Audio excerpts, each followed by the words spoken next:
Right, watch out. Number 9, Project Bandit spray guard thing. Now this is going to be just the same as last night really, but the other side. I'm going to make a small change to it. Instead of using the thick 6mm wire, I'm going to go thinner and use even thinner wire, but just more of them.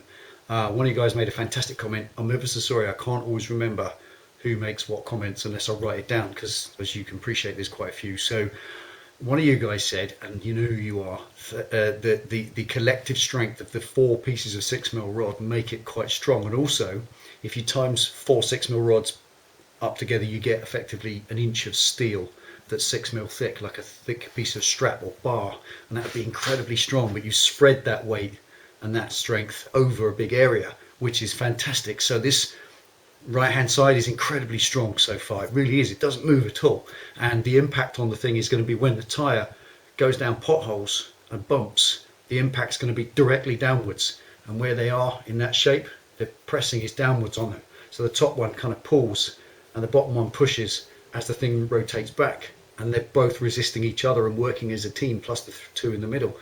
On the other side, I'm going to use more rods, even more, tack them a bit less, because you don't need as many tacks. I only did them because then it looks a bit rat. And once those, hopefully 6 or 8 rods are in on the other side, but thinner ones, they'll give that same strength, but with a bit of flexibility, because like buildings in an earthquake, if they flex, they don't snap. And I think that's what I'm going to try and achieve. Don't know, this may be rubbish. I may have to cut the whole lot off and just wrap a bit of sheet metal around the back of the wheel and weld that on. But for now, I'm kind of liking this. This is where I'm going with it. So there we are. Stick around, stay tuned. Left hand side. Right, first little diddy rod in, just to hold it. A little short one. Get that in place to start with.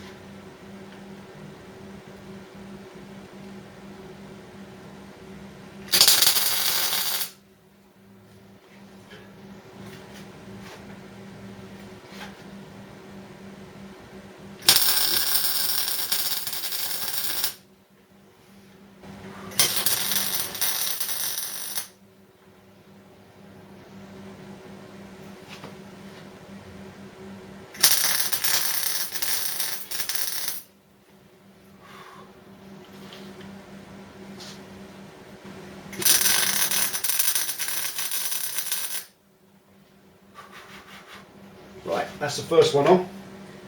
Little assessment now of the angle of the dangle, because naturally it's moving like all things when you weld them and you get them up to sort of 1300 degrees, which is cherry red. Then it starts to move about, expansion and all that stuff. So I need to move it around and just re-guide it as I go. It's a little bit to the right, which is annoying, but it's all alive at the minute, so it all moves, and I can address it as I go. That's better. This is really soft, so I'm going to have to make sure there's lots of strengthening along there. Right, going a thinner rod now, like I said. That's just a beefy strong one, because I had it left over. Part of the reason I'm going to the thinner rod is that's what I've got left. I've used up miles of this shit. Right.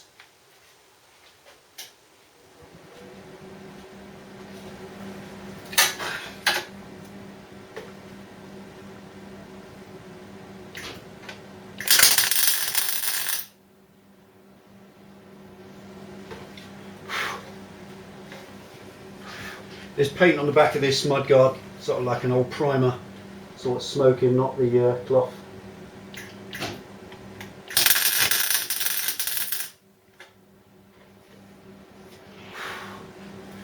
It's good, the heat's getting through it, that's all.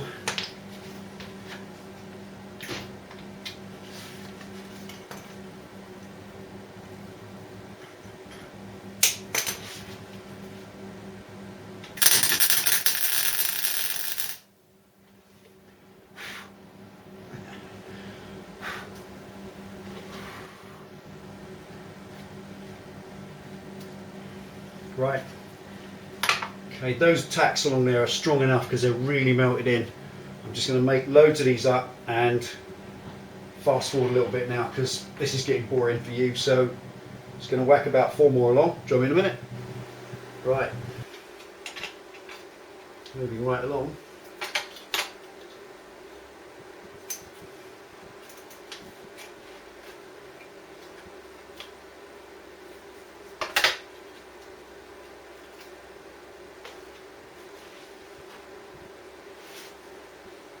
Big old blast.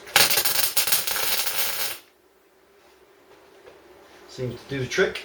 A bit more power, a bit less wire, a bit more wire speed, and just burst it.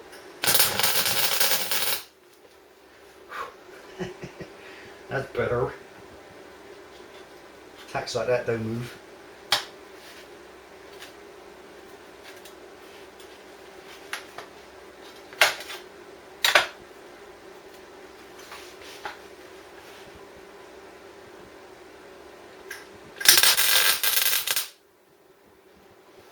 Okay, last one, back up to a 5mm rod on this one, just for a bit of strength, and going to run it down a little bit. Now this has taken some serious time just dressing that, as this heat has just gradually curved this a little bit. It's not in a jig, it's just a piece of sheet. It's got a lot stronger, but this final one's going to just frame it off. So they've got curves going in all weird directions, just so that it touches as completely as possible where it needs to touch. So where it touches, it's got the most contact, I mean. Anyway, y'all know what I mean.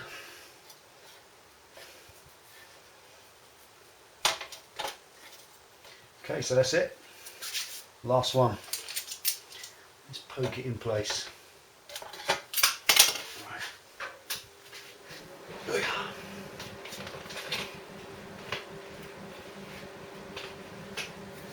Right, blast up the power. Yeah, the power.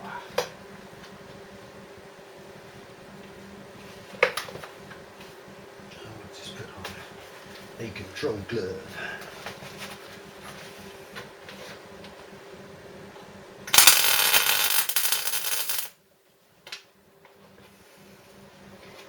Kind of mastered this over the last couple of nights now, the rod against sheet thing. Just getting the settings right.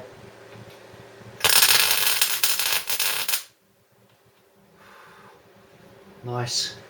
Fully penetrated with not too much build, which looks the best.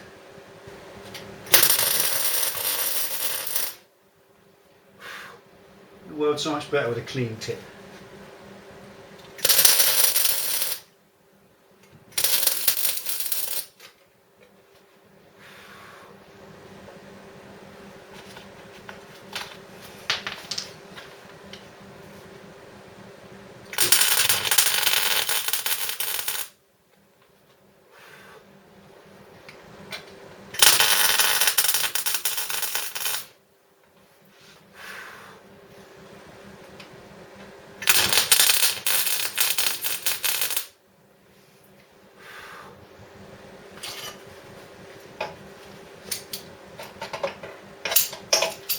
Gappage there.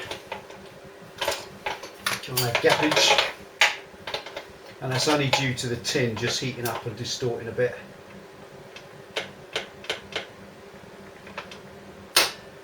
Back out.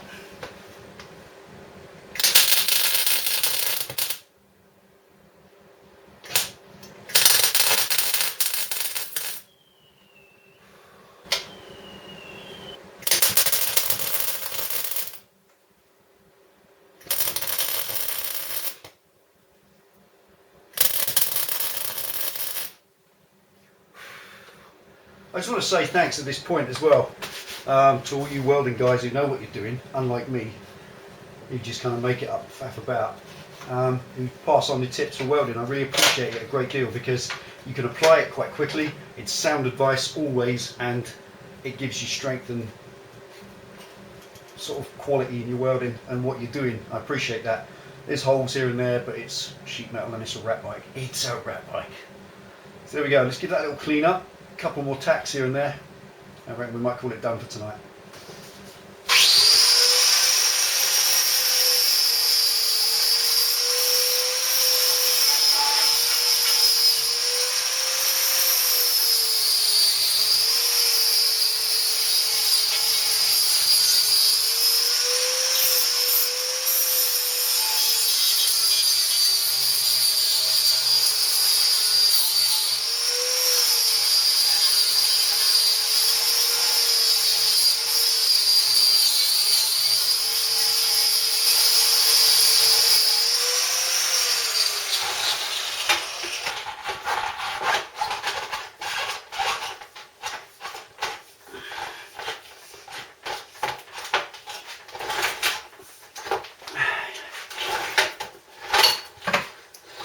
we are.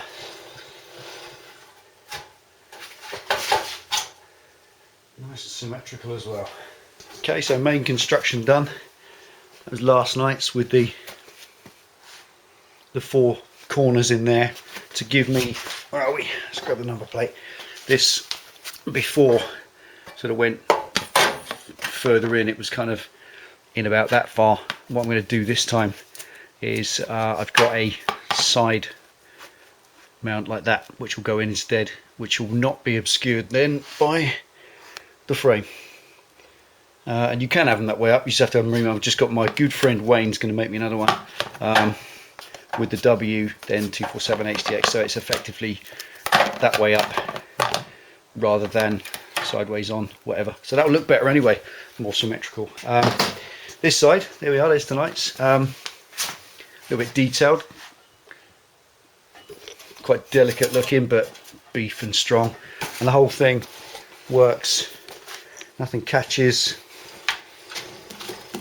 There's a couple of areas here where he's a little bit close, but this is no more, this little bit of, where are we?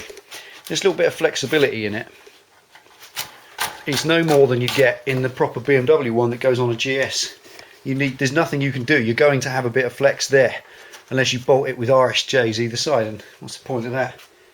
A little bit of flexibility doesn't hurt, it won't snap then.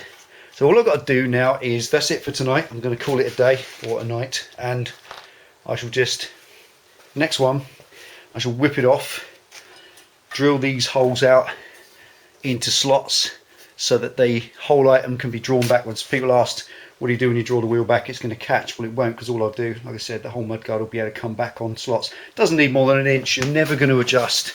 I'm not going to bring this right back here. The chain adjustment, the full adjustment on a chain, if you look at your bike, you'll see exactly the same. The actual full length of adjustment from the beginning of the life of the chain to the end of the chain's life is usually no more than an inch. And what I'll do with these, like I said, I shall just drill these holes is to be probably 3/4 inch slots. Then I can bring the whole assembly back with the wheel as I need to for Clarence. It's like a kind of fan housing. Right, there you go, all done, number 9, 9th in the series, and I love it. It's looking good. I'm impressed with the way it's turned out. I do make it up as I go along. I just put a wire along and then another one, and that's good, you know how you do it. And I'm enjoying this. It's great. I like it a lot. Got some work to do on it yet. It's got to come off now as one piece, and it's got to be cleaned up on the inside. Any strengthening I can do without making it more cumbersome, I will, and I'll bore you with that. And then once I know it can be bolted on and unbolted, bolted on and unbolted without any issues, it's time to paint it and call it done. Okay, there you go. Thanks for watching number 9. Appreciate that. Appreciate all the comments. It's absolutely fantastic. Thanks. Keep them coming. Love it. And ride safe, and I'll see you next time.